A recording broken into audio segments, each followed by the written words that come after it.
শুরু হচ্ছে live phone in অনুষ্ঠান স্বাস্থ্য। দেখুন, আমরা সুস্থ থাকলেই কিন্তু হবে না।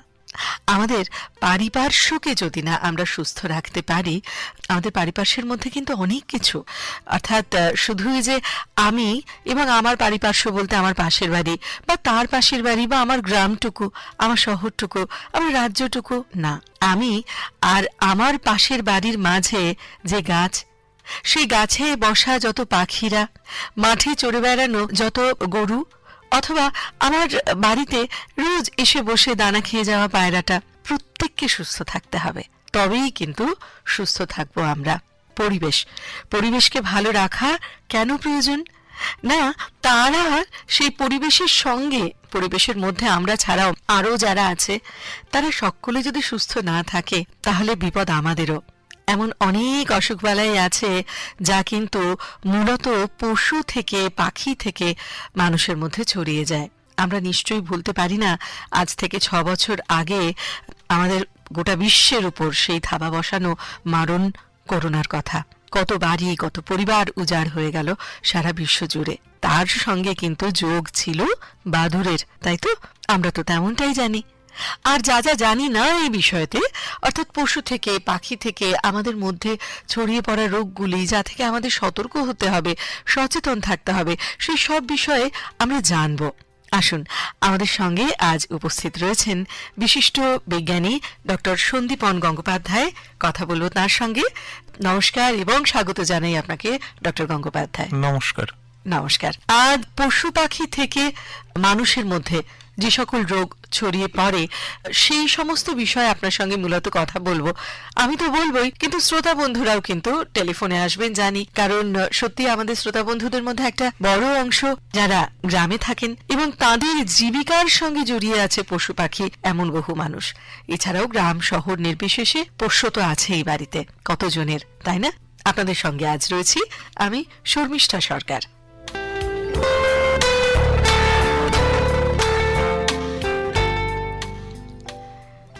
ডক্টর গঙ্গোপাধ্যায়, শুরুতেই আপনার কাছে আসব যে এই যে পশু পাখি থেকে মানুষের মধ্যে রোগ ছড়ানো, এই বিষয় নিয়ে এত পড়াশোনা, এত গবেষণা, রীতিমতো চিকিৎসা শাস্ত্রের একটা অংশ নিরলস কাজ করে চলেছে, কতটা মারাত্মক বা কতটা স্বাভাবিক? পশু পাখি থেকে মানুষের মধ্যে রোগ ছড়ানো আপনি বললেন, আমি উল্টো দিকটাও তার সাথে বলি, মানুষের থেকে পশু পাখির মধ্যে রোগ ছড়ানো, এটাও কিন্তু এর একটা অংশ। আচ্ছা, এই যে আজকে আমরা ওয়ার্ল্ড জুনোসিস ডে তে কথা বলছি বসে, জুনোটিক রোগ এগুলো নিয়ে আমরা কথা বলছি, আমরা সবসময় ভাবি যে জুনোটিক রোগ বলতে হয়তো শুধুমাত্র মানুষের সংক্রমিত হওয়া পশু পাখির থেকে, কিন্তু শুধু সেটা সত্যি না। মানুষের থেকে পশু পাখির যদি সংক্রমণ ঘটে সেটাও একই ধারে জুনোসিস, একজনের থেকে অন্যজন। আচ্ছা, তো এটা তো নিশ্চয়ই খুব বড়, জটিল এবং বেশ সময় সময় ভয়াল একটা বিষয়, যেটা নিয়ে চিকিৎসা শাস্ত্রে বহুদিন ধরে বহু কাজকর্ম হয়ে চলেছে। এবং আমরা সবাই জানি যে একেবারে জলাতঙ্ক থেকে আরম্ভ করে, আপনি একটু আগে কোভিড-19 বললেন, মানে ব্যাকটেরিয়া, ভাইরাস, প্যারাসাইট, ছত্রাক, আরো অনেক কিছুর থেকেই, মাইটস ইত্যাদির থেকে এই ধরনের অসুখ আমাদের হতে পারে। কিন্তু মূল ব্যাপারটা হচ্ছে যে কোনো পশুর থেকে মানুষের হবে, বা মানুষ থেকে পশুটা আমি এখন বাদ দিলাম, যে কোনো পশু বা পাখির থেকে মানুষের হবে। এবার এই যে ব্যাকটেরিয়া, ভাইরাস, প্যারাসাইট ইত্যাদি গুলো বললাম,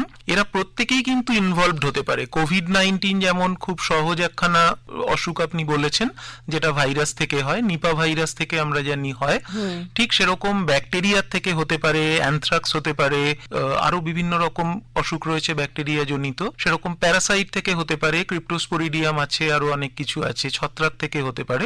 এরা প্রত্যেকে এই নির্দিষ্ট জুনোটিক ডিজিজের মধ্যে পড়ে। এবং এই জুনোটিক ডিজিজ শুধুমাত্র যে কোনো মানুষের মধ্যে পশুর সংস্পর্শে এলেই হবে এরকম কিন্তু নয়। এই যে বাড়িতে আমরা যে পোষ্য পুষি, বা আপনি বললেন মাঠে যে আমরা ফার্মিং করি, গরু চড়াই, হাঁস মুরগি পুষি, আপনি বললেন গাছে যে সমস্ত পাখিরা থাকে, বাদুড় এমনকি, এদের প্রত্যেকের থেকে আমাদের হতে পারে, এটা খুব সত্যি কথা। কিন্তু তার সঙ্গে একটা জিনিস বুঝতে হবে যে আমাদের শরীরের যে ইমিউন সিস্টেম সে কিন্তু খুব শক্ত।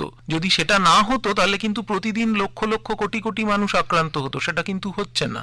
খুব কম, খুব আস্তে, খুব ধীরে এবং খুব বিশেষ বিশেষ সময়ে আক্রমণটা ঘটছে। ফলে এই আক্রমণটার মধ্যে একটা অদ্ভুত ধরনের ব্যাপার রয়েছে, যে ব্যাপারটা ডিটারমিন করে শুধুমাত্র মানুষ বা সেই পশু পাখি নয়, তার বাইরের প্রকৃতি এবং ডেফিনেটলি যে মানুষ আক্রান্ত হবেন সেই মানুষের কতটা রোগ সংক্রমণের ক্ষমতা। তো এই ব্যাপারগুলোর ওপর ডিপেন্ড করেই এই রোগ কতটা জটিল হবে, কতটা প্রাণঘাতী হবে, সেগুলো নির্ভর করে। তো এই সবকটা জিনিস যদি আমরা মাথায় রাখি তাহলে জুনোটিক ডিজিজও কিন্তু অন্য আর 5টা আমরা যে অসুখ জানি, মাইক্রো অর্গানিজম দিয়ে যে ধরনের অসুখ হয় সেই ধরনেরই এক ধরনের অসুখ, এবং এটা নিয়ে অযথা ভ্রান্তি তৈরি করবার কোনো জায়গা নেই, অযথা খুব ভয় পেয়ে যাওয়ার কোনো জায়গা নেই। একই সঙ্গে এটাও ঠিক যে আমাদের যে যে জিনিসগুলো করার আর যে যে জিনিসগুলো করার না সেগুলো সঠিকভাবে বুঝতে হবে, যাতে এগুলোর থেকে আমাদের খুব প্রাণঘাতী কিছু ঘটে না যায়। বেশ, আজ তো 6ই জুলাই বিশ্ব জুনোসিস দিবস বলা যায়। এই যে একটা দিন ধার্য করা হচ্ছে, মানে তার গুরুত্ব যথেষ্ট। একটা বিশ্ব মানে তো বিশ্বের বিভিন্ন শহর আছে, গ্রাম আছে, নানান রকম জায়গা আছে। তাহলে কি এমন নয় ব্যাপারটা যে শুধুমাত্র গ্রামের মানুষেরাই বেশি পশু পাখির সংস্পর্শে আসছেন বলে তাদের মধ্যে আক্রমণটা বা সংক্রমণটা বেশি ঘটছে, তুলনায় শহরে তো মানুষের সঙ্গে মানুষেরই বেশি সাহচর্য।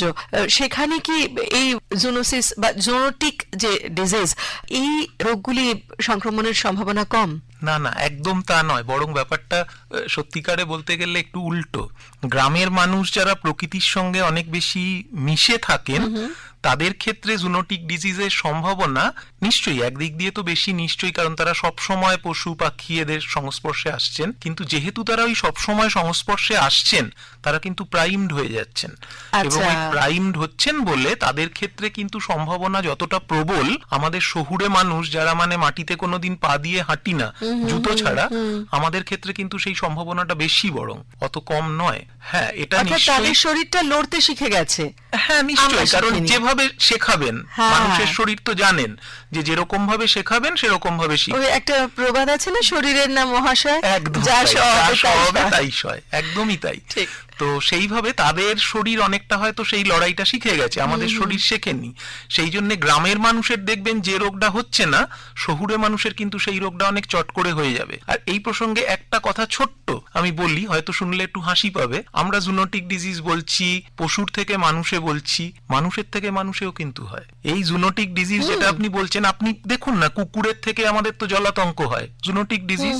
কিন্তু একটা মানুষ যদি আর একটা মানুষকে কামড়ে দেয় তার কি জলাতঙ্ক হতে পারে না, যদি প্রথম মানুষটির মধ্যে নিশ্চয়ই নিশ্চয়ই। অর্থাৎ বাহক যদি আমি হই তাহলে আমিও আমার পাশের মানুষটিকে ছড়াতে পারি। একদম, এবং সেটা পুরোপুরি ডিপেন্ড করছে আমার পাশের মানুষটি, মানে আমি বাহক হিসাবে বা কোনো একটি অন্য প্রাণী বা পাখি বাহক হিসাবে তাকে ছড়ানোর ক্ষমতা কতটা, আর সেই মানুষটির ওই রোগটার বিরুদ্ধে যুদ্ধ করবার তার যে ইমিউন সিস্টেম তার ক্ষমতা কতটা, এই দুটোর মধ্যে লড়াই হতে থাকবে। এই লড়াইতে যে জিতবে সেই জিতে যাবে।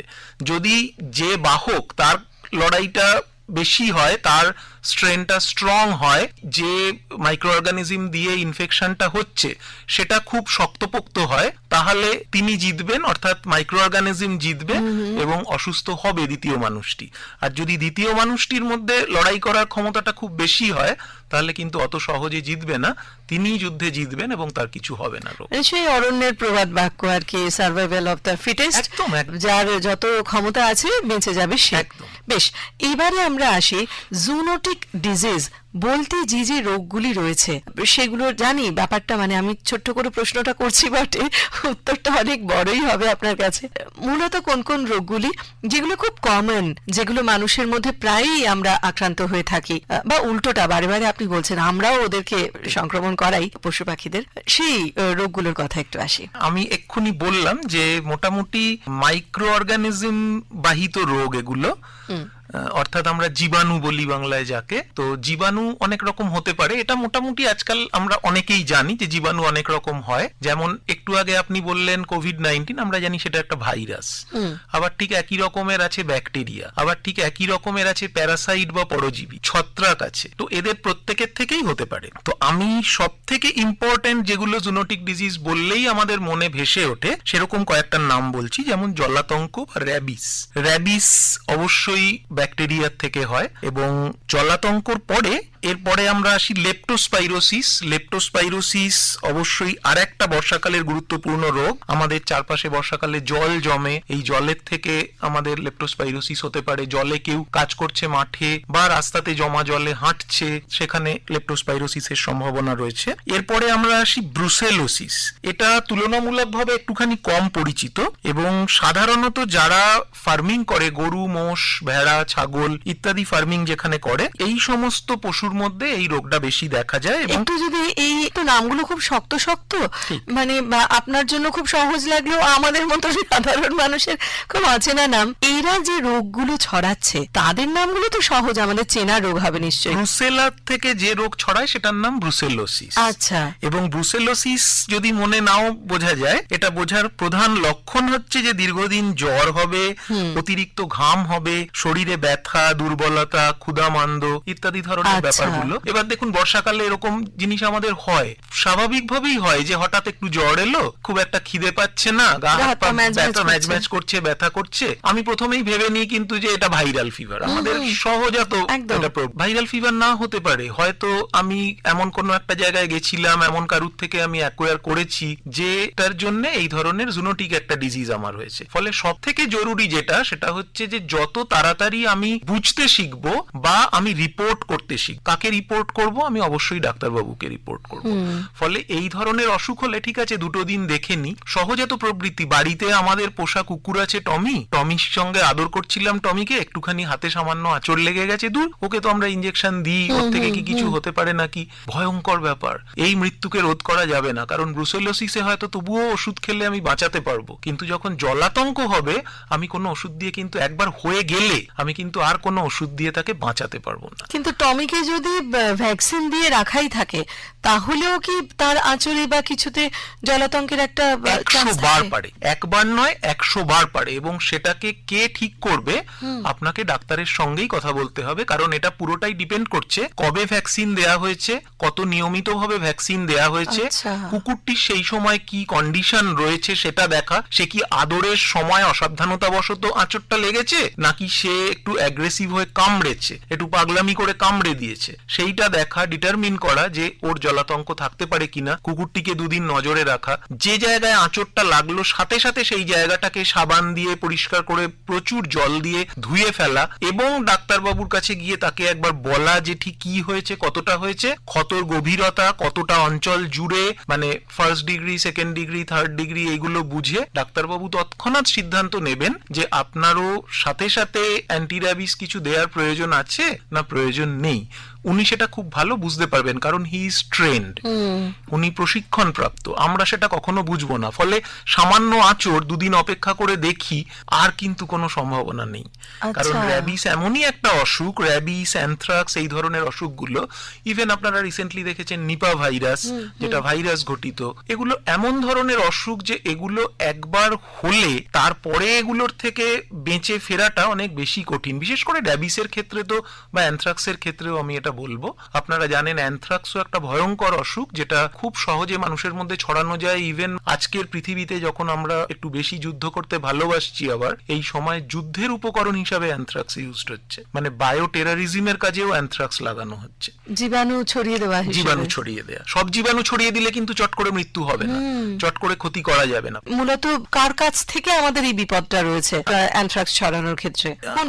আপনারা সংবাদপত্রে এটা পড়েছেন যে মূলত গবাদি গবাদি পশুর থেকে অ্যানথ্রাক্স হয়। সংক্রমিত পশুর চামড়া, মাংস, পশম এগুলোর সংস্পর্শে এলেও এই রোগ হতে পারে। কালো রঙের ক্ষত, জ্বর এবং তার পরবর্তীকালে আস্তে আস্তে শ্বাসকষ্ট এবং তারপর মৃত্যু। সৌভাগ্যবশত আমাদের দেশে অ্যানথ্রাক্স একদমই স্বাভাবিক অসুখ নয়, মানে বিশ্ব জুড়েই অধিকাংশ জায়গাতে অ্যানথ্রাক্স খুব স্বাভাবিক অসুখ নয়। এখানে একটা মজার জিনিস বলি যে প্রকৃতির নিয়ম অনুসারে যে রোগ যত বেশি প্রাণঘাতী হয় না, সেই রোগ তত কম ছড়ায়, সেই রোগ তত কম ইনফেক্ট করে। ফলে এই যে আমরা চট করে ভয় পেয়ে যাই যে নিপা ভাইরাসের ইনফেকশন শুরু হয়েছে, অত তাড়াতাড়ি ছড়িয়ে পড়বে না। নিপা, ইবোলা, হ্যাঁ, মানে ইবোলা নিশ্চয়ই, আমি এর জন্য একবারও বলছি না যে প্রিকশন নেওয়া উচিত নয়। Highest level of precautionary measure সবসময় নেওয়া উচিত, কিন্তু সবসময় জানবেন যে এটা প্রকৃতির একটা মানে একেবারে রুল অফ থাম, যে অসুখ যত বেশি জটিল, যত বেশি প্রাণঘাতী, তার ছড়িয়ে পড়ার প্রবণতাটা কিন্তু তত কম হবে।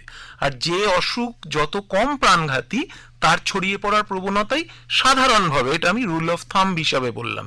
এবার আপনি এমন একটা জায়গায় আছেন যেখানে ইবোলা অলরেডি স্প্রেড করেছে, স্পিলেজ হয়েছে, সেখানে তো ইবোলা নিশ্চয়ই ছড়াবে, সাধারণ মানুষের মধ্যেও ছড়াবে। কিন্তু তার মানে এই নয় যে যেরকম ভাবে কোভিড-19 গোটা পৃথিবী জুড়ে ছড়িয়ে পড়েছিল, সেরকম ভাবে গোটা পৃথিবী জুড়ে অত ইজিলি ছড়িয়ে পড়তে পারে। কোভিড-19 এই জন্যই ছড়িয়ে পড়তে পেরেছে যে কোভিড-19 কিন্তু অতটা প্রাণঘাতী ছিল না। যদি অধিকাংশ অনেক বেশি প্রাণঘাতী হতো, হয়তো আমাদের জীবনের নিয়ম অনুসারে সেটা হয়তো অতটা তাড়াতাড়ি অত বেশি স্প্রেড করতে পারতো না।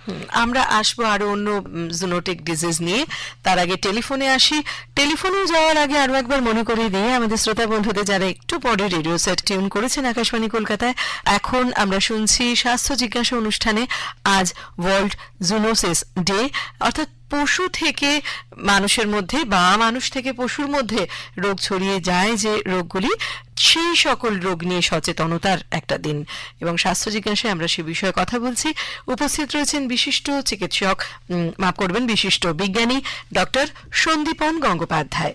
কথা বলবো আমাদের শ্রোতা বন্ধুর সঙ্গে। 22131342 কে রয়েছেন এই মুহূর্তে? নমস্কার। হ্যালো। হ্যাঁ দিদি, হ্যাঁ বলছি। নমস্কার। নমস্কার ডাক্তারবাবুকে নমস্কার। নমস্কার। নমস্কার। তো দেখুন, আমরা একদম অত্যন্ত গ্রামে বাস করি, একদম অত্যন্ত গ্রামে বাস করি। আচ্ছা। তো এখানে বেশিরভাগ ঘোষ বাস করে, তো এখানে গরু, বাছুর, ভেড়া, ছাগল, জীবজন্তু সবই রয়েছে। তাহলে আমরা কি কি সাবধানতা অবলম্বন করবো যাতে ওই রোগ থেকে মুক্তি পাওয়া যায় বা ভালো থাকা যাবে? এবং আমাদের গ্রামের মানুষ এই অনুষ্ঠানটা শুনছেন। আমি পূর্ব বর্ধমান জেলার মঙ্গলবর্তনা থানাপাড়া গ্রাম থেকে সৌমিক দাস বলছিলাম।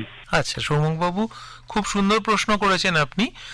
আমি খুব সংক্ষেপে ব্যাপারটা বলে দিই। গরু, ছাগল, বাছুর ইত্যাদি নিয়ে আপনাদের কাজ, ফার্মিং করেন আপনারা, ফলে আপনাদের ক্ষেত্রে এই একটু আগে যে রোগগুলো আমি বলছিলাম সেগুলো হওয়ার সম্ভাবনা আছে। এর বাইরে আপনাদের ক্ষেত্রে যে রোগ হওয়ার সম্ভাবনা সেটা হচ্ছে যে পরজীবী সংক্রান্ত অসুখ, যেগুলো যেমন ধরুন ক্রিপ্টোস্পোরিডিয়াসিস হতে পারে, যার থেকে পেটের রোগ হয়। ক্রিপ্টোস্পোরিডিয়াম বললে আমরা হয়তো সাধারণ মানুষ খুব একটা বুঝতে পারছি না। ক্রিপ্টোস্পোরিডিয়াম মানে পেটের রোগ, বমি, ডায়রিয়া ইত্যাদি। তো এর জন্যে আপনাদের এই ব্যাকটেরিয়া বা এই ভাইরাস বা এই প্যারাসাইট এগুলোর থেকে মুক্তি পাওয়ার জন্য যেটা দরকার সেটা হচ্ছে যখনই এই প্রাণীর সঙ্গে আপনি ডাইরেক্ট কন্ট্যাক্টে আসছেন, কিছু প্রিকশনারি মেজার নেয়া, যেমন মানে কোনো অবস্থাতেই যেন মল, মূত্র বা এর লালা বা এর গায়েও যখন আপনি হাত দিচ্ছেন সেটা কোনোভাবে যেন আপনার দেহের মধ্যে চট করে প্রবেশ না করতে পারে, এটা হচ্ছে সব থেকে জরুরি। এবং তারপরে দ্বিতীয় জরুরি যেটা, সেটা হচ্ছে যে প্রাণীগুলোকে প্রপারলি মেনটেন করা। মানে প্রাণীগুলো খুব নোংরা অবস্থায় রয়েছে, কেউ হয়তো মলত্যাগ করেছে এবং তারপরে সেটা তার গায়ের মধ্যেই লেগে রয়েছে, এরকম অবস্থা যেন না ঘটে। তাদেরকে নিয়মিতভাবে পরিষ্কার পরিচ্ছন্ন রাখা, স্নান করানো, প্রপারলি রোদের মধ্যে নিয়ে যাওয়া, মাঠে নিয়ে যাওয়া, এগুলো। এবং তৃতীয় হচ্ছে যে আপনারা যদি কোনো সময় কোনো অসুখ বিসুখ আপনাদের মনে করেন হচ্ছে, সেটাকে খুব সাধারণভাবে চট করে আগে না নেয়া। এই এক্ষুনি যেমন আমি বললাম যে ক্রিপ্টোস্পোরিডিয়াসিস কিছুই না, আপনার ডায়রিয়া। এবার ডায়রিয়া তো অনেক কারণেই হতে পারে। আপনার হঠাৎ করে ডায়রিয়া বা বমি হলো, আপনি হয়তো মনে করলেন যে কালকে রাত্রে একটুখানি বদহজম হয়ে গেছে, বেশি মাংস খাওয়া হয়ে গেছিল, সেই জন্য হয়েছে, সেটা নাও হতে পারে। ফলে তৎক্ষণাৎ একবার অন্তত আপনার লোকাল যারা হেলথ কেয়ার প্রোভাইডার্স রয়েছে, হেলথ সেন্টারে যারা ডাক্তারবাবুরা আছেন, তাদের কাছে একবার গিয়ে একটুখানি বলুন যে আমি এই ধরনের কাজ করি এবং আমার এই অসুখ হয়েছে। এই সচেতনতাটা যেন সমস্ত সময় আপনাদের মধ্যে থাকে, যে আপনাদের যদি কোনো অসুখ বিসুখ করে যেটা খুব তুচ্ছ বলেও আমরা অনেক সময় মনে করি, জ্বর বলুন, গা হাত পায়ে ব্যথা বলুন, গায়ে র্যাশ বলুন, হঠাৎ করে ডায়রিয়া, বমি ইত্যাদি জাতীয় বলুন, বাড়ির কারুর যদি এই ধরনের কিছু হয় তাহলে সেটা যেন তৎক্ষণাৎ একবার একটুখানি রিপোর্ট করা হয়।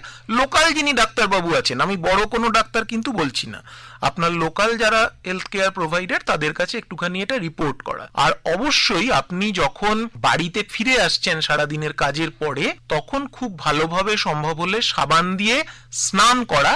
স্নান যদি সম্ভব না হয়, শীতকাল হয় বা জলের অপ্রতুলতা থাকে, অন্তত হাত পা প্রচন্ড ভালো করে ধোয়া, এবং যখন এই জায়গাগুলোয় কাজ করতে যাচ্ছেন পায়ে ভালো জুতো বা চটি কিছু একটা পরা, যাতে পায়ের মধ্যে দিয়ে কোনোভাবে ইনফেকশন স্প্রেড না করতে পারে। হাতেও সম্ভব হলে গ্লাভস পরা, এবং এই সব জন্তু জানোয়ারের থেকে যে সমস্ত জিনিস আপনি নিয়ে আসছেন, ধরুন দুধ, মাংস হয়তো নয়, দুধ হয়তো আপনি আনছেন, এই দুধ যেন কোনো অবস্থাতেই যে মানে একবার একটু জিভে ঠেকিয়ে আমি দেখি বা কিছু, যেটা ঠিক আছে কিনা, এটা ঠিক হচ্ছে কিনা, এই প্রবণতাটা খুব গন্ডগোলের। কারণ দুধটাকে তো আপনি পাস্তুরাইজেশন করেননি, ওর মধ্যে সমস্ত ব্যাকটেরিয়া, ভাইরাস সবকিছুই রয়েছে। ফলে এগুলো যদি কোনোভাবে অসাবধানতা বশত দুধটাকে দুইবার সময় ছিটকে মুখের মধ্যে বা নাকের মধ্যে ঢুকে গেল, সেখান থেকেও কিন্তু এই ধরনের ইনফেকশন সম্ভব।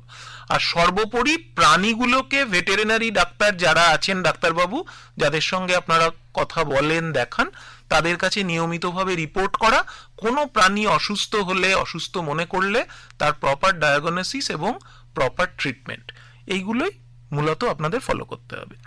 আচ্ছা ডক্টর গঙ্গোপাধ্যায়, এবারে আসবো এমন একটি বিষয়ে যে নামটার সঙ্গে আমরা সবাই খুব পরিচিত, মাঝে মাঝে এর একটা প্রকোপ দেখা যায় এবং তারপরেই গেল রব ওঠে, সেটা হলো বার্ড ফ্লু। এমনই একটি রোগ যেটা কিনা শুধুমাত্র যারা পোলট্রি যাদের বাড়িতে রয়েছে, যারা কাজ করছেন তাদের সঙ্গে যে শুধুমাত্র এই বার্ড ফ্লুর সম্পর্ক তা নয়, এমনকি যাদের আমাদের আশেপাশে হয়তো মুরগি নেই, হাঁস নেই, কিছু নেই, কিন্তু এই ডিমটা খাচ্ছি, আমরা আদৌ চিকেন খাবো কি না এই নিয়ে প্রশ্ন উঠে যায়। এই বার্ড ফ্লুর বিষয়ে কেন হয়, কাদের মধ্যে হয়, ভ্রান্ত ধারণা আমাদের কি কি, এবং সচেতনতা, সবটাই যদি একটু আমাদের বলেন। আপনি তো একদম সবই প্রায় বলেই দিলেন, যে বার্ড ফ্লু যারা হাঁস মুরগির খামারে কাজ করেন এমন মানুষদের সঙ্গেই এটা অধিক পরিচিত, এবং ডেফিনেটলি এটা ভাইরাস জনিত রোগ, ফ্লু বলছি যখন। এবার বার্ড ফ্লু আর হিউম্যান ফ্লু এদের মধ্যে অনেকটা মিল থাকলেও কিছু কিছু অমিলও আছে। অর্থাৎ স্বাভাবিকভাবে কিন্তু এই বার্ড ফ্লু মানুষকে ইনফেক্ট করার কথা নয়, শুধু ওই হাঁস মুরগিকেই ইনফেক্ট করবার কথা। কিন্তু ওই জুনোসিসের জন্যেই আমাদের মানুষকেও জুনোটিক ডিজিজ হিসাবে এরা ইনফেক্ট করে, আমরা আক্রান্ত হই।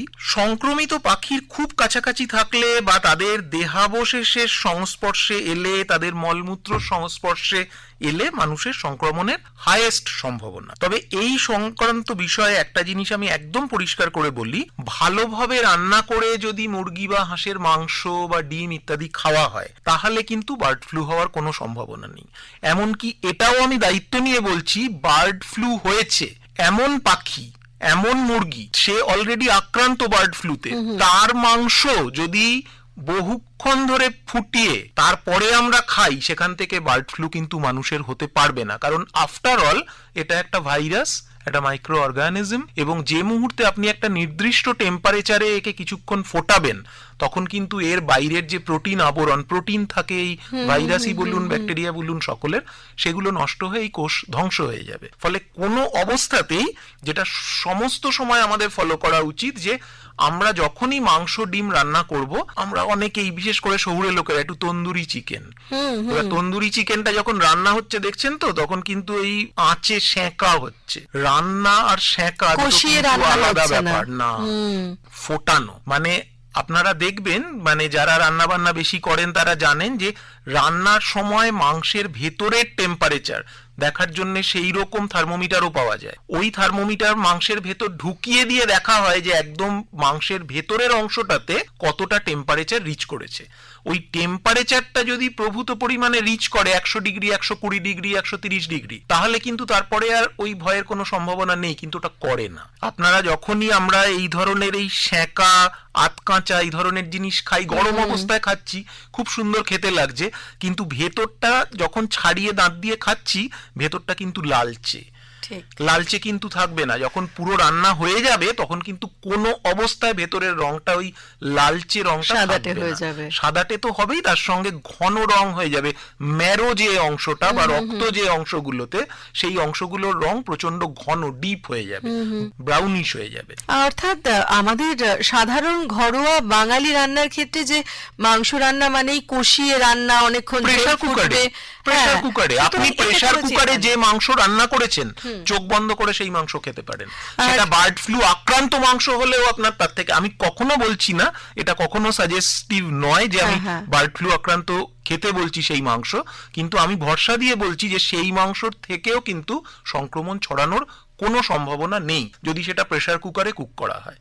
বেশ, এবারে একটু ডিমের কথায় আসি। ডিম তো এখন ওই একই ব্যাপার, আগে যেমন শুধু ভাজা এবং সেদ্ধ ছিল, এখন ওই sunny side up, half boil, নানান রকম ব্যাপার এসেছে। এই ক্ষেত্রে একটু যদি ডিমের ক্ষেত্রে ভয়টা আরো অনেক বেশি। তার কারণ হচ্ছে আমরা প্রায় খুব কম সময়ে ডিমকে অনেকক্ষণ ধরে ফোটাই।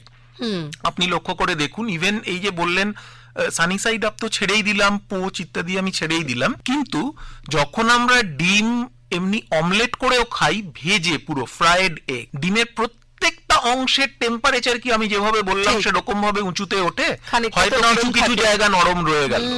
ওই নরম যে জিনিসটা, স্ক্র্যাম্বলড এগ, নরম যে অংশটা, সেই অংশটা দিয়ে কিন্তু সাংঘাতিক ভাবে ইনফেকশন ছড়িয়ে পড়তে পারে। ফলে যে জিনিসটা সাংঘাতিক ভাবে লক্ষ্য করা দরকার, যে যা কিছুই খাবো এই পাখি সংক্রান্ত বার্ড ফ্লু এর সময়, মাংস হোক বা ডিম হোক, সেটা যেন প্রচন্ড ভালোভাবে রান্না করা হয়, একেবারে অতিরিক্ত সিদ্ধ, সুসিদ্ধ হতে হবে, ভালোভাবে সেটাকে সিদ্ধ করতে হবে, অনেকক্ষণ ধরে সিদ্ধ করতে হবে। সুতরাং শ্রোতা বন্ধুরা, আপনারা যারা শুনছেন অনুষ্ঠান, শহরের মানুষ হোক বা গ্রামের হোক, প্রত্যেকেই কিন্তু একটু খেয়াল রাখবেন, যখনই দেখবেন যে এলাকাতে বার্ড ফ্লুর একটা সম্ভাবনা তৈরি হচ্ছে বা এরকম কিছু, মাংস বা ডিম যেটাই খাবেন অনেকক্ষণ ধরে ফুটিয়ে একেবারে সুসিদ্ধ যদি খাওয়া হয়, তাহলে কিন্তু ডক্টর গঙ্গোপাধ্যায় বলছেন যে অনেকটা নিরাপদ থাকা যাবে। এবং তার সাথে আমি আর একটা জিনিস যদি অ্যাড করি, সেটা হচ্ছে যে যারা এগুলোকে পালন করছেন, এই খামারগুলোয় কাজ যারা করছেন, তাদেরও একটুখানি ভালোভাবে লক্ষ্য রাখা দরকার। যে পাখিটা খুব ঝিমোচ্ছে, মরে যাওয়ার মতন অবস্থা হচ্ছে, আমি নর্মাল যাকে মনে করছি না, যে মরে গেছে সে তো বটেই, তাকে মাটির নিচে একদম পুঁতে ফেলতে হবে বা জ্বালিয়ে ফেলতে হবে। আর যাকে আমার মনে হচ্ছে যে ঠিক স্বাভাবিক নয়, সেই প্রাণীগুলোর দিকে একটু লক্ষ্য রাখা এবং তাকে আইসোলেট করে দেয়া, তাকে আলাদা করে দেয়া, কারণ এই একটা পাখি থেকে দ্বিতীয় পাখিতে ছড়াবে। ফলে একদম প্রথমেই তাকে আইসোলেট করা, এবং আপনারা জানেন, শুনতে খুব দুঃখের হলেও, কালিং অর্থাৎ মেরে ফেলা হয়। তো প্রয়োজন পড়লে যদি যারা ভেটেরিনারি ডক্টরস, যারা লোকাল অথরিটি, তারা যদি মনে করেন তাদেরকে মেরেও ফেলতে হবে, সেই পাখির মাংস যেন কোনোভাবে বাজারে চলে না আসে। বেশ, আমরা আরো একটা টেলিফোনে আসি। কে রয়েছেন আমাদের সঙ্গে? নমস্কার। নমস্কার। হ্যাঁ নমস্কার, বলুন। আমি হুগলি জেলার রাজভোলার থেকে আশিস ঘর কথা বলছি। বলুন আশিস বাবু। ডাক্তার নমস্কার। নমস্কার আশিস বাবু। নমস্কার। হ্যাঁ নমস্কার, বলুন। আচ্ছা, আমার প্রশ্ন হচ্ছে, অনেকে টিয়া পাখি, বদ্রি পাখি পোষে, এ থেকে কি কি রোগ ছড়ায়? টিয়া পাখি বা বদ্রি পাখির থেকে একদম এক্সক্লুসিভলি কি রোগ ছড়ায় এটা বলা বোধহয় একটু কঠিন। এই মুহূর্তে আমি সেরকম কিছু আমার জানা নেই, আমি বলতে পারলাম না। তবে পাখিদের থেকে যে রোগ ছড়ায় সেই রোগ কিন্তু টিয়া পাখির থেকেও ছড়াতে পারে। যেমন ধরুন বার্ড ফ্লু এক্ষুনি বলছিলেন যেটা শর্মিষ্ঠাদি, বার্ড ফ্লু কিন্তু টিয়া পাখির মধ্যেও হতে পারে, টিয়া পাখির থেকেও ছড়াতে পারে, বদ্রি পাখির থেকেও ছড়াতে পারে। ফলে যে সমস্ত অসুখ, যেমন আমি ক্রিপ্টোস্পোরিডিয়াম বলছিলাম, ক্রিপ্টোস্পোরিডিয়াম অ্যাভিস, পাখিদের যে ক্রিপ্টোস্পোরিডিয়াম হয় সেখান থেকে ক্রিপ্টোস্পোরিডিয়াম ছড়াতে পারে। যে অসুখ অন্য পাখিদের হতে পারে সেই অসুখ কিন্তু টিয়া পাখি বা বদ্রি পাখিরও যে হবে না এমনটা নয়। ফলে পাখিদের থেকে যে সমস্ত জুনোটিক ডিজিজ আমরা অ্যাকোয়ার করি, টিয়া পাখি বা বদ্রি পাখির থেকে সেগুলো করার প্রভূত সম্ভাবনা রয়েছে। বেশ, এবারে একটা আমার মনে হচ্ছে একটি পাখির কথা, পায়রা। পায়রা এমন একটি পাখি যে সাধারণত বাড়িতে, বাড়ির ছাদে, বাড়ির কার্নিসে, এখন বাড়ি বাড়ি এসি হয়েছে, ঠিক এসির যে বাইরের মেশিনটা যেখানে, তার ফাঁকে নানান জায়গায় তারা বাসা বাঁধে এবং ওদের লোম, ওদের পালক ভীষণভাবে ঘরে হাওয়ায় উড়ে আসে। তো এই পায়রা থেকে কি মানুষের কোনো রকম রোগের সংক্রমণ বা ভাবনার কিছু আছে? একদম একেবারে সম্ভব, এবং পায়রার থেকেও মানে বিভিন্ন রকম পাখিবাহিত জুনোটিক ডিজিজ যা যা রয়েছে সেগুলো সব পায়রা অ্যাকোয়ার করতে পারে, পায়রার থেকে হতেও পারে। যেটা এখানে আরেকটু অধিক বলবার সেটা হচ্ছে যে পায়রার থেকে আপনি যেটা বললেন লোম, এবং পায়রার এই লোম বা পায়রার গায়ের থেকে দেখবেন মানে অটোমেটিক এগুলো উড়ে বেড়ায় খুলে বাতাসের বেরিয়ে আসে, মধ্যে। হ্যাঁ, হ্যাঁ। হ্যাঁ। না, খুলে বেরোনোটা একটু বড়, পালকগুলো। কিন্তু পায়রা যখন ওড়ে আপনি দেখবেন জায়গাটা ধুলোয় ভরে গেল মনে হচ্ছে, সেটা কিন্তু ধুলো না, ওর গায়ের থেকেই বেরোচ্ছে। আচ্ছা। ওই লোমের কণা, গুঁড়ো, এগুলো খুব মাইক্রো লেভেলের, মানে মেজার করলে এগুলো অত বড় না যে চোখে আমরা দেখতে পাবো। এই জিনিসগুলো কিন্তু, এটা ঠিক জুনোটিক ডিজিজ নয়, কিন্তু এই প্রসঙ্গে বলছি যে এই সব জিনিসগুলোর থেকে কিন্তু আমাদের ফুসফুস বা ইত্যাদির অনেক বাজে অসুখ হতে পারে। সেগুলো হয়তো মাইক্রো অর্গানিজম নয়, মাইক্রো অর্গানিজমের থেকে যে ধরনের আমাদের ডিজিজ হয় মানে কমিউনিকেবল ডিজিজ, এগুলো হয়তো কমিউনিকেবল ডিজিজ, সংক্রামক নয়। সংক্রামক নয়, কিন্তু মানে যে জায়গায় পায়রা আছে সেখান থেকে হতে পারে। ফলে পায়রাদের থেকে একটু দূরে থাকাটা, মানে পায়রা উড়ছে দেখছি এটা সুন্দর, কিন্তু মানে বাড়ির মধ্যে তাকে রাখা প্রচুর পায়রা এবং সেখান থেকে ধুলো, মল ইত্যাদি, এবং তার সঙ্গে তো মাইক্রো অর্গানিজমটা সে যেগুলো অ্যাকোয়ার করবে সেই ভয় তো রয়েইছে। বেশ, যেহেতু আজ পশু পাখি থেকে ছড়ানো বা তাদের সঙ্গে যে সকল সংক্রমণ আসে সেসব নিয়ে কথা হচ্ছে, একটু মাছের কথায় আসি। অনেকের বাড়িতেই আছে অ্যাকোয়ারিয়ামে, তারা ঘরের মধ্যেই মাছ রাখতে ভালোবাসেন। এছাড়া ফিশারিজের সঙ্গে জড়িয়ে আছেন এমন বহু মানুষ রয়েছেন, মাছ চাষটাই তাদের পেশা। মাছের থেকে কি কোনো রকম ভাবে সংক্রমণ হয়, এমন কোনো রোগ রয়েছে? হ্যাঁ, নিশ্চয়ই মাছের থেকে সংক্রমণ হতে পারে। মাছের থেকে এক তো হচ্ছে ব্যাকটেরিয়াল ইনফেকশন অলওয়েজ পসিবল, এবং ওই আপনাকে একটু আগে যেটা বললাম যে মাছটাকে আমি হালকা একটু শ্যালো ফ্রাই করে দিব্যি সুন্দর খেলাম ভাতের সঙ্গে বা এমনি মাছ ভাজা সাঁতলে হিসাবে। নেওয়া। হ্যাঁ, এবং বেশ কিছু মাছ আছে বাঙালি বেশি ভাজতে ভালোবাসে না, হ্যাঁ, হ্যাঁ। যেমন ইলিশ, একদম। যেমন চিংড়ি, একদম। বেশি ভাজতে একদম পছন্দ করে না এবারে বাঙালি। মানে চিংড়ি তো আপনারা জানেন, মানে আমরা সবাই জানি যে চিংড়ির অন্ত্রের থেকে কলেরা থেকে আরম্ভ করে আরো বহু রকম রোগ এগুলো সম্ভব। মাছের ক্ষেত্রেও এটা প্রযোজ্য, কারণ ওদের গাট বলুন, আমরা জানি আমাদের গাট, আমাদের যেটা গাট রয়েছে সেখানে বহু রকমের ব্যাকটেরিয়া থাকে, যারা আমাদের জন্য ভালো ব্যাকটেরিয়া, হয়তো ভাইটামিনস বা মাইক্রোনিউট্রিয়েন্টস তৈরি করে, হেল্প করে আমাদের। তো চিংড়ি বা অন্য মাছের ক্ষেত্রেও তো তাদের গাটের মধ্যেও তো সেই রকম রয়েছে। তার ক্ষেত্রে যেটা ভালো ব্যাকটেরিয়া, আমার ক্ষেত্রে সেটা যে ভালো ব্যাকটেরিয়া হবে এমন তো কোনো কথা নেই। আমার শরীরটা তো সেই ব্যাকটেরিয়ার জন্য নয়, ফলে সেটাই আমার জন্য খারাপ ব্যাকটেরিয়া হতে পারে, আমার ক্ষতি করতে পারে, আমাকে ইনফেক্ট করতে পারে। এর বাইরেও কোনো একটা চিংড়ি সমুদ্রের মধ্যে বা নদীর মধ্যে যখন থাকছে, মাছ যখন থাকছে, তারা কাকে খাচ্ছে, কি খাচ্ছে, তার থেকে কোন ব্যাকটেরিয়া বা কোন ভাইরাস তাদের শরীরে বা দেহের ভেতরে অন্ত্রে তারা বাসা বেঁধেছে আমরা কেউ জানি না। ফলে যে কোনো সময় এই ধরনের ইনফেকশন পসিবল, এবং সেই জন্যই সবসময় এটা মানে বলা ভালো যে খুব ভালো করে রান্না করে, ওই একই কথা আবার যে মাছের ঝোল খুব ভালো করে ফুটিয়ে বানানো হয়েছে, সুতরাং ওই ভাপা বিষয়টাকে না, একটু না, এড়িয়ে মানে, চলাই ভালো।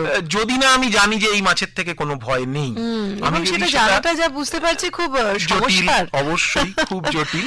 যদিও মাছের ক্ষেত্রে এটা বলা ভালো যে এই ধরনের ইনফেকশন কম কম দেখি, হয়। খুব বেশি যে আমরা দেখি সচরাচর নয় সেটা। পাখির ক্ষেত্রে, মাংসের ক্ষেত্রে, দুধের ক্ষেত্রে এই ইনফেকশন গুলো বেশি। কিন্তু তবুও আমি বলবো, বিশেষ করে আপনি চিংড়ি বলাতে আমি আরো বলছি যে চিংড়ি মাছের থেকে কুচো চিংড়ি মানে খুব মানে বাছাটাও লোভনীয়, সমস্যা। হ্যাঁ, এবং খুব লোভনীয়। ওই কুচো চিংড়ি বেটে তাই দিয়ে বড়া বানিয়ে বা এগুলো থেকে কিন্তু মানে খুব বাজে রকমের ইনফেকশন হয়ে যাওয়ার সম্ভাবনা। এর বাইরেও মাছের গায়ে যেটা বিশেষ করে বলার, বহু রকমের টিক্স থাকে। এবার এই টিক্স গুলো মাছের গা থেকে যদি আমাদের, অর্থাৎ কি কৃমি বলতে পারি আমরা? হ্যাঁ হ্যাঁ, নিশ্চয়ই কৃমির মতন কিছু। এবার এইগুলো মাছের গা থেকে যদি আমাদের মধ্যে চলে আসে, এবং মাছ মানে তো শুধু মাছ নয়, এখানে মাছের মাছের সাথে অন্যান্য আরো সামুদ্রিক প্রাণীকেও আমরা বলতে পারি। আমাদের এখানে হয়তো আমরা সব রকম সামুদ্রিক প্রাণী খাই না, কিন্তু অন্যান্য আরো অনেক দেশ আছে যেখানে এই সামুদ্রিক প্রাণীগুলো খাওয়া হয়। বহু রকমের ভাইরাস আছে যারা এই ধরনের মাছ বা সামুদ্রিক প্রাণীর থেকে খুব সহজে ছড়িয়ে পড়ে, এবং সেখানে কিন্তু তখন সেই সময়টাতে বহু লোক একসঙ্গে আক্রান্ত হন।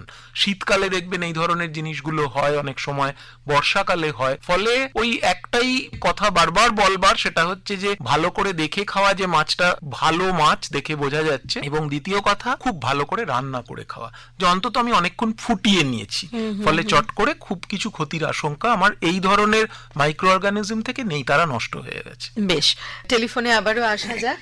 কি রয়েছেন? নমস্কার। নমস্কার। হ্যাঁ, বলুন। হ্যাঁ, আমি দক্ষিণ চব্বিশ পরগনা বর্ধমান থেকে অরবিন্দ্রনাথ সর। বলুন অরবিন্দ বাবু। হ্যাঁ ডাক্তারবাবু, আপনাকে নমস্কার। নমস্কার অরবিন্দ বাবু। আমার একটা প্রশ্ন, আপনি একটু যে মাছ নিয়ে যে কথাটা বললেন, আমার ওই একটু জানার আছে। আমরা তো প্রত্যেক মানুষ নিয়মিত মাছ খাই। হ্যাঁ, খাবেন, কোনো অসুবিধা নেই। হ্যাঁ, কিন্তু আমার একটা প্রশ্ন, মাছ রান্না হলো দুপুরবেলা, হয়তো সেই মাছ থেকে গেল, হয়তো এই 8টা-9টার দিকে খেলাম, হয়তো সেই অবস্থায় না খেয়ে যদি একটু ফুটিয়ে নেওয়া যায়, বা সেই অবস্থায় খেলে এর ডিফারেন্স কতটুকু যদি একটু বলেন। অবশ্যই আপনি যদি ফুটিয়ে নিয়ে খান মাছটা, আপনি একদম ভয়মুক্ত, চিন্তামুক্ত, এ সম্পর্কে কোনো দ্বিমত আর মনের মধ্যে রাখার দরকার নেই। তবে পুরোটাই ডিপেন্ড করছে আপনি কোন সময়, কারণ এই যে মাইক্রো অর্গানিজমরা, এই ব্যাকটেরিয়া বলুন বা ভাইরাস বলুন বা যা কিছুই বলুন, এরা যে জায়গাতে বাসা বেঁধেছে সেই জায়গাতে এরা কোলোনাইজ করে, এবং একটা মিনিমাম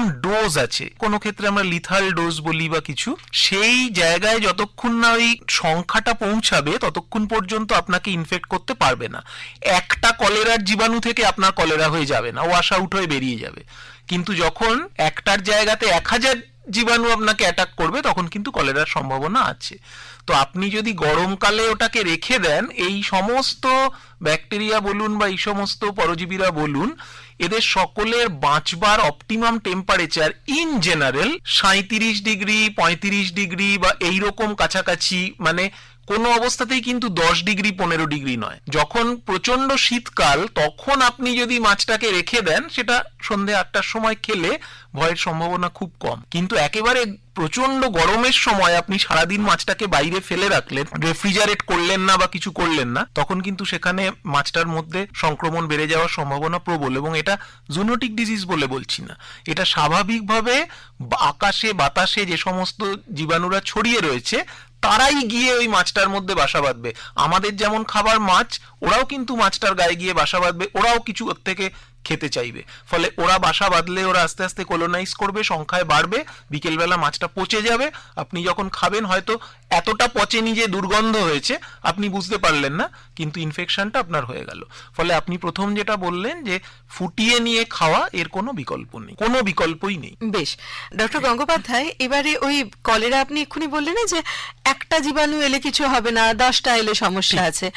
আমরা করোনার সময়তেও এই কথাটা খুব শুনছিলাম, এবং আমাদের যে ওই টেস্টটা করতে হতো, সেই টেস্টের সঙ্গে আসতো ভাইরাল লোডের বিষয়টা, যে কারোর ভাইরাল লোডটা অনেক বেশি, তার জমি মানুষে টানাটানি হচ্ছে, ভাইরাল লোড কম হলে তুলনায় একটু ওষুধ খেলে ঠিক হয়ে যাচ্ছে।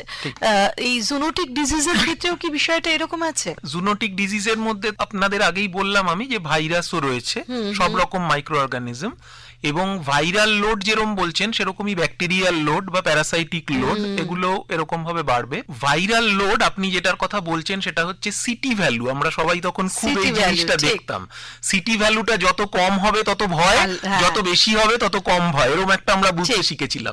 সেটা কিন্তু সত্যি নয়, সেটা সবসময় যে সত্যি তা নয়।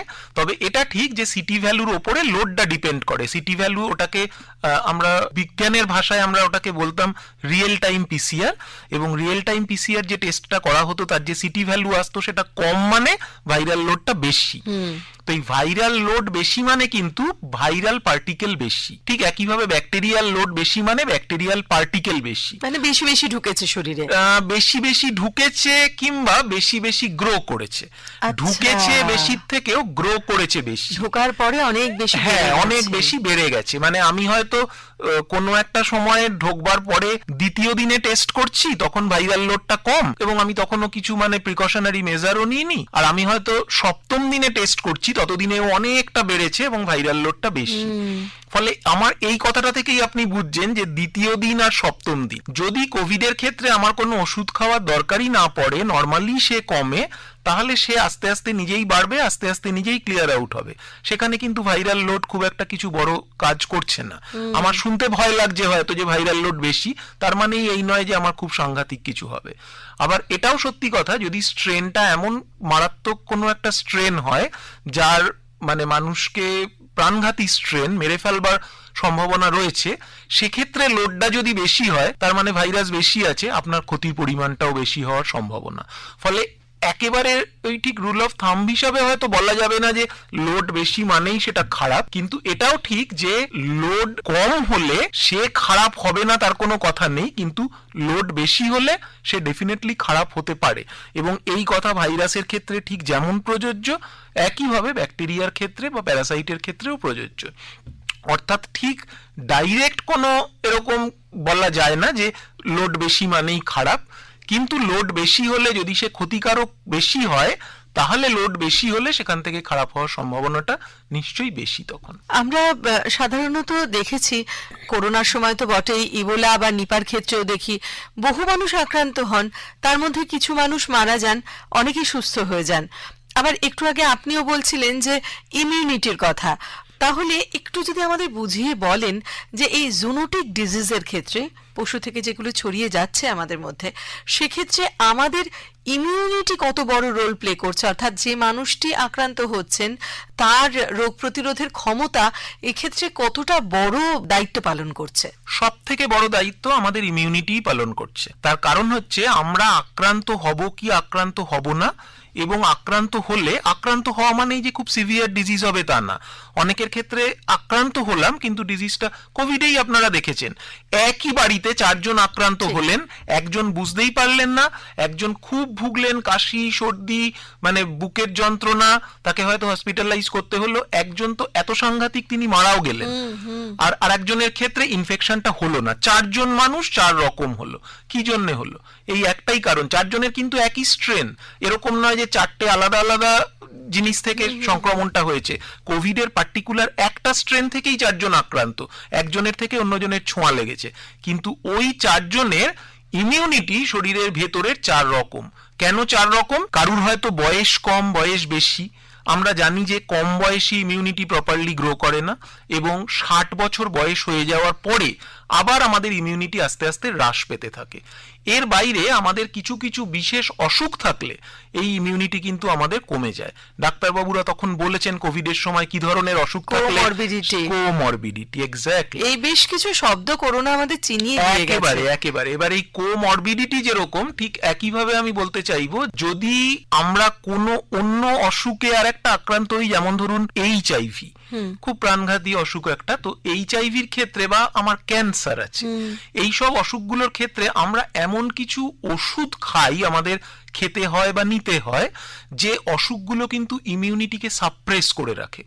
কারণ অতিরিক্ত ইমিউনিটিও কিন্তু আমাদের জন্য ভালো না। আপনারা জানেন আমরা অ্যালার্জি নিয়ে অনেক সময় কথা বলি, এটা কিন্তু ইমিউনিটি ওয়ান কাইন্ড অফ, যে সাংঘাতিক বেশি রকম ইমিউনিটি শো করছে। ফলে অ্যালার্জি কি ভালো আমাদের জন্য? ভালো না। তো ওই সব ক্ষেত্রে ওই ইমিউনোসাপ্রেসেন্ট ড্রাগ কিছু দেয়া হয়। তো ইমিউনোসাপ্রেসেন্ট ড্রাগের আন্ডারে যারা আছে তারা তো অলরেডি নিজের ইমিউনিটিকে কমিয়ে রেখেছেন, ফলে সেখানে তো একদম, ফলে সেখানে যদি আক্রমণটা হয়, সেখানে তো খুব বেশি ভাবে আক্রমণের সম্ভাবনা। ফলে মূল কথাটা হচ্ছে মোটামুটি 15 বছর থেকে 50-60 বছর বয়স পর্যন্ত, এই বয়সের মাঝখানে যারা আছেন সুস্থ মানুষ, যাদের অন্য কোনো অসুখ নেই, যেমন বললাম এইচআইভি বা ক্যান্সার, তাদের ক্ষেত্রে সবসময় তারা একটুখানি ইমিউনিটিটা ভালো অবস্থায় থাকে।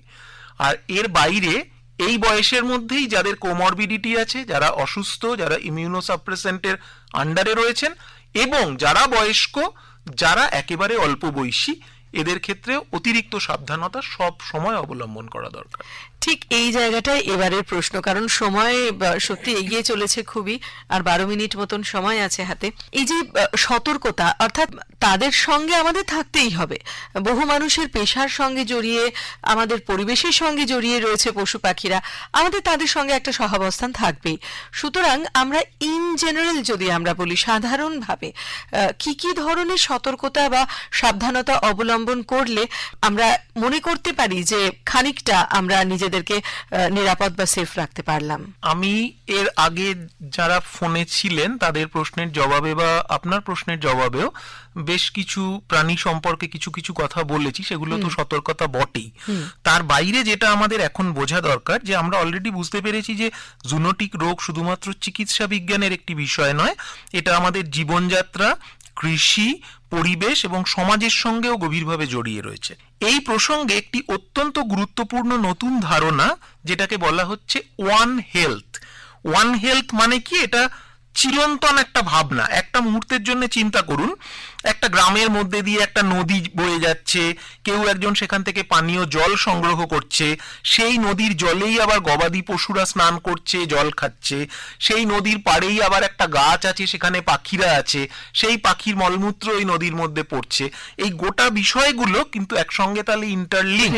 ফলে নদীটা যদি দূষিত হয় তাহলে কি শুধু মানুষই অসুস্থ হবে? না, প্রাণীরাও অসুস্থ হবে, সেই প্রাণীর থেকে ফার্দার মানুষ আবার অসুস্থ হবে, অর্থাৎ পরিবেশ ক্ষতিগ্রস্ত হবে, এবং এই প্রাণীদের যার মধ্যেই সংক্রামক রোগ থাকুক না কেন, সেটি আস্তে আস্তে মানুষকে আক্রমণ করার সম্ভাবনা বেড়ে যাবে, জুনোটিক ডিজিজের সম্ভাবনা বেড়ে যাবে। এই সহজ সত্যটাই হচ্ছে ওয়ান হেলথ, অর্থাৎ আমাদের মানুষের স্বাস্থ্য, প্রাণীর স্বাস্থ্য এবং পরিবেশের স্বাস্থ্য তিনটেকেই ভালো রাখতে হবে। এই তিনটে মিলিয়ে একটা বৃহত্তর বৃত্ত, এই বৃত্তটাকে আমরা বলছি ওয়ান হেলথ।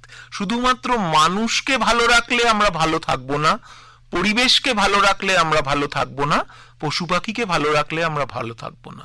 তিনজনকেই একসঙ্গে ভালো রাখতে হবে, এবং তার জন্য যা যা করণীয় সেগুলো সমস্ত আমাদের করতে হবে। বিশ্বের প্রায় সমস্ত দেশ এখন এই ধারণাকে তাদের জনস্বাস্থ্য নীতির একটি গুরুত্বপূর্ণ ভিত্তি হিসাবে গ্রহণ করেছে, এবং এর সঙ্গে ডেফিনেটলি আমি অ্যাড করব জলবায়ু পরিবর্তন। কারণ এই যে এক্ষুনি আমরা তাপমাত্রা নিয়ে কথা বলছিলাম, যে তাপমাত্রাতে ভাইরাসটা সহজে বাড়তে পারে সেই তাপমাত্রা আগে হয়তো অতটা রিচ করতো না অনেক দেশে, কিন্তু এখন আমরা দেখছি ইউরোপে এই গরমকালে কত 42 ডিগ্রি টেম্পারেচার, লোকজন মারা যাচ্ছে গরমে। তাহলে এখানে তো আগে এরকম হতো না। তাহলে যে রোগগুলো হতে পারে না, আমরা আগে জানতাম যে ম্যালেরিয়া কখনো এই ট্রপিক্যাল কান্ট্রির বাইরে খুব একটা যাবে না, গরম দেশে থাকে, কিন্তু এখন এই ম্যালেরিয়া তাহলে চলে যাবে ঠান্ডার দিকেও, কারণ ওই গরমের মধ্যে ম্যালেরিয়া তো তাহলে যেতে পারবে, মশা বাঁচতে পারবে ওখানে, আর মশা বাঁচতে পারলেই ম্যালেরিয়া ভেক্টর হিসাবে সে নিয়ে চলে যাবে মশা। তাহলে সেইগুলো চিন্তা করে আমাদের এই জলবায়ু পরিবর্তনটাকেও মাথায় রাখতে হবে। এই সবকটা মিলিয়ে এই যে one health approach, world health organisation যেটার উপর খুব জোর দিচ্ছে, বিশ্বের সমস্ত ক্লিনিক্যাল অথরিটি যারা রয়েছে তারা জোর দিচ্ছে, যারা রিসার্চ অথরিটি তারা জোর দিচ্ছে, জুনোটিক ডিজিজের ক্ষেত্রে এই ওয়ান হেলথ অ্যাপ্রোচই হচ্ছে একেবারে আলটিমেট। এবং আমাদের এই ওয়ান হেলথকে আমরা যদি সুস্থ, পরিচ্ছন্ন, ঠিকঠাক রাখতে পারি, অর্থাৎ একটা খুব সুন্দর সিস্টেম যেখানে এরা প্রত্যেকে নিজে নিজের মতন করে ভালো রয়েছে, এটাকে যদি আমরা রাখতে পারি তাহলে আমরা সবাই ভালো থাকবো, এবং এই ধরনের রোগের সম্ভাবনা অনেক কমাতে পারবো আমরা। এবং খানিক বোধহয় তাহলে সেই ব্যাক টু বেসিক্স এর কথাই ভাবতে হবে, যে শুধু আমি নয়, আমার চারপাশটা নিয়ে, আগে তো পরিবার ছিল এভাবেই, যে বাড়ির হাঁস, মুরগি, ছাগল, গরু, আমি সবাই মিলেই আমার একটা বৃহত্তর পরিবার, সবাইকে ভালো রাখতে হবে। বাড়ির নিম গাছটা পর্যন্ত সেখানেও আমাকে যত্ন করতে হবে। সুতরাং আমাদেরকে ওই শুধু আমি ভালো থাকবো, আমি এবং আমার পরিবার, এটা যদি আমরা ভাবি তাহলে সত্যিই আমি বা আমার পরিবার কেউ ভালো থাকতে পারবো না। নয়, এই প্রসঙ্গে বলছি, এই যে নিপা ভাইরাস নিয়ে একটু আগেই আমরা কথা বলছিলাম, গত বছরও আমরা দেখেছি এই নিয়ে খুব হই হই হয়েছে। বাদুড়ের থেকে ছড়ায় তো নিপা ভাইরাস, কিন্তু যদি আমরা যে গাছে বাদুড় থাকে সেই গাছগুলোকেই কেটে ফেলি তখন কি হবে? বাদুড় স্বাভাবিকভাবে মানুষের আরো কাছাকাছি চলে আসবে, এবং তার থেকে বাদুড়ের মধ্যে নিপা ভাইরাস থাকলে ছড়ানোর সম্ভাবনা। কিন্তু যদি এমন গাছগুলো থাকে যে গাছগুলোতে তারা সহজে সুন্দর থাকতে পারছে, সেখানে তারা ফল খাচ্ছে, মানুষের সঙ্গে ডাইরেক্ট সেই ইন্টারাকশনটাতে তাদের অতটা যেতে ওরা চায় না তো ওরা আসতে চায় আমাদের না, কাছে। আমরা জোর করছি। এবং এই গোটা সিস্টেমটাকে ভালো রাখার দায়িত্ব আমি কিন্তু বলবো অন্য সকলের থেকে আমাদের মানুষের সবচেয়ে বেশি, কারণ আমরা এই সিস্টেমটাকে সব থেকে নষ্ট করি। ফলে আমাদেরই এই যে আজকে গরম বেশি হচ্ছে, বৃদ্ধি পাচ্ছে, সেটার জন্যও আমরা দায়ী। ফলে আমাদেরই দায়িত্ব নিতে হবে এই সিস্টেমটাকে ইনট্যাক্ট রাখার, ওয়ান হেলথকে অ্যাপ্রোচটাকে একদম প্রপারলি রাখবার। বাহ, ভারী সুন্দর একটা আমরা শব্দবন্ধ শুনলাম, ওয়ান হেলথ, যেটা নিয়ে এখন সমগ্র বিশ্ব ভাবছে। সত্যিই তো সবটা মিলেই একটা বড় পরিবার, কারণ আমরা তো গ্লোবাল ভিলেজও বলছি, গোটা বিশ্বটাই একটা গ্রাম। তাই যদি হয় তাহলে গোটা গ্রামটাকে ভালো রাখলেই আমরা প্রত্যেকে ভালো থাকবো। আবার একটু সেই প্রাণীদের ক্ষেত্রেই চলে আসি, যারা ওয়াইল্ড অ্যানিমালস, বন্যপ্রাণ, তাদের ক্ষেত্রে আমাদের অতটা রিচ নেই, তাদেরকে অতটা আলাদা করে আমাদের তাদের কাছে পৌঁছে যাওয়াটা সম্ভব নয়, প্রয়োজনও নেই। কিন্তু যে সকল পশু পাখির কাছাকাছি আমরা থাকছি পেশাগত কারণে, পোলট্রি বা বাড়িতে পোষ্যের কারণে, অনেক সময় দেখেছি ভ্যাকসিন দেওয়া হয়, এবং বেশিরভাগ ক্ষেত্রে সেটা হয়ে থাকে। যারা পোষেন তারা জানেন, বা যারা এই পেশায় আছেন তারা জানেন যে ভ্যাকসিন দিতে হয় তাদেরকে সময় সময়।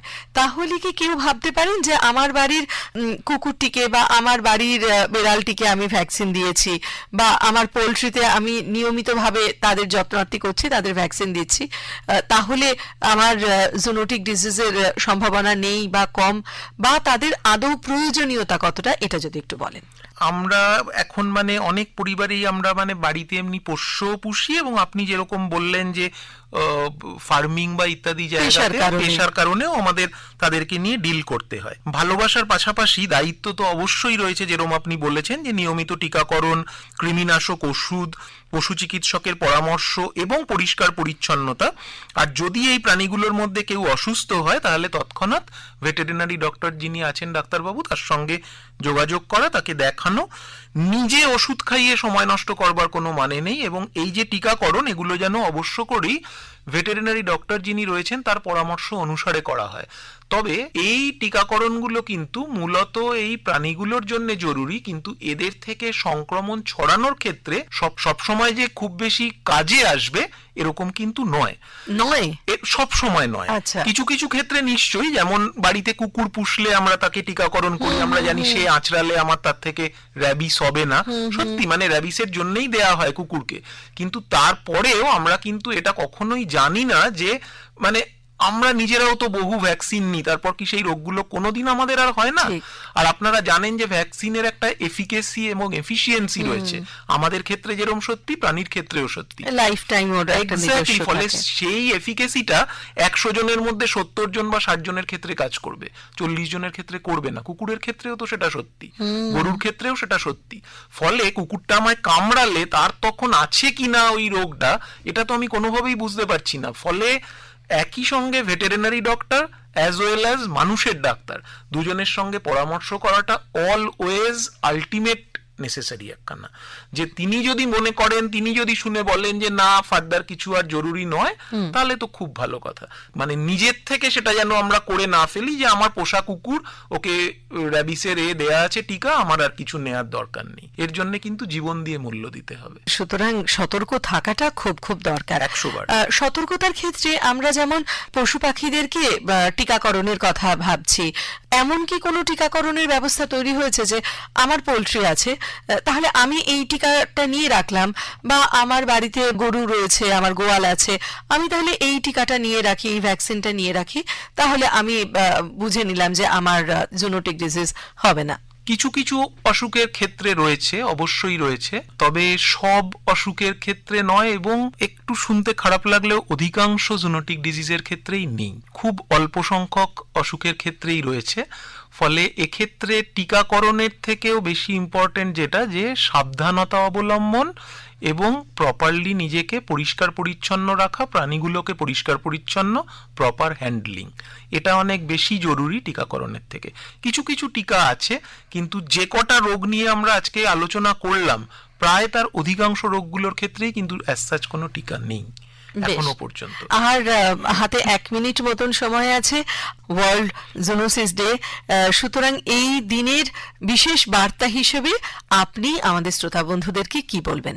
আমি আবারও ফিরে আসব সেই ওয়ান হেলথ অ্যাপ্রোচের মধ্যে, যে আমাদের পরিবেশ, আমাদের সঙ্গে যারা সহবাস করছেন, একসঙ্গে বাস করছেন, সেই মানুষ এবং পশু পাখি, এরা সকলে আমাদের প্রকৃতি, এদের সবাইকে ঠিক করে রাখা। আমি শুধু ভালো রাখা বলবো না, ভালো রাখা তো একটা কনসেপ্ট, এক একজনের কাছে ভালো রাখার কনসেপ্ট আলাদা। আমি বলবো সবাই যাতে ঠিক থাকে এবং একটা খুব সুন্দর সামঞ্জস্য যেন থাকে এই পুরো সিস্টেমটার মধ্যে। এই 3-4টে জিনিসের সামঞ্জস্য থাকলে তবেই আমাদের ওয়ান হেলথ প্রপারলি কাজ করবে, আমরা ভালো থাকবো, সুস্থ থাকবো। অনেক ধন্যবাদ ডক্টর গঙ্গোপাধ্যায়, এতটা সুন্দর করে আমাদের বুঝিয়ে বললেন, এতটা সময় দেওয়ার জন্য ধন্যবাদ আপনাদের। এতক্ষণ আমরা কথা বললাম বিশিষ্ট বিজ্ঞানী ডক্টর সন্দীপন গঙ্গোপাধ্যায়ের সঙ্গে। জুনোটিক যে নানান রকম ডিজিজ রয়েছে, অসুখ রয়েছে, পশু পাখি থেকে মানুষ, মানুষ থেকে পশু পাখি, সেই সব বিষয়ে জানলাম অনেকটা। মানব কতটা সেটা কিন্তু প্রত্যেকের আমাদের নিজস্ব সিদ্ধান্ত। আসুন মেনে চলি, সুস্থ থাকি আর সুস্থ রাখি আমাদের পারিপার্শ্বকে। শেষ করছি আজ এখানেই। ভালো থাকুন সকলে, নমস্কার।